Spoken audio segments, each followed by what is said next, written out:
రాష్ట్రం అగ్రస్థానం.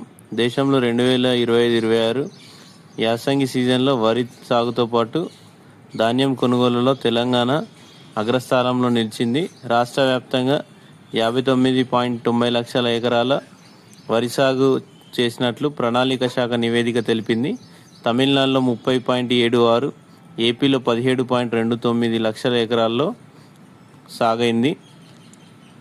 రాష్ట్రంలో ధాన్యం కొనుగోళ్లు 72.30 లక్షల టన్నుకు చేరాయి.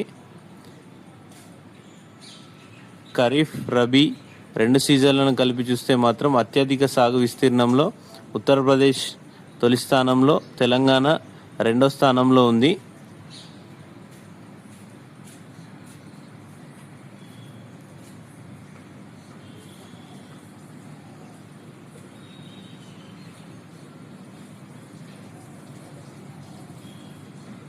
సమ్మిళితంలో సమానంగా సమర్థంగా దివ్యాంగుల చట్టాలు సంక్షేమం.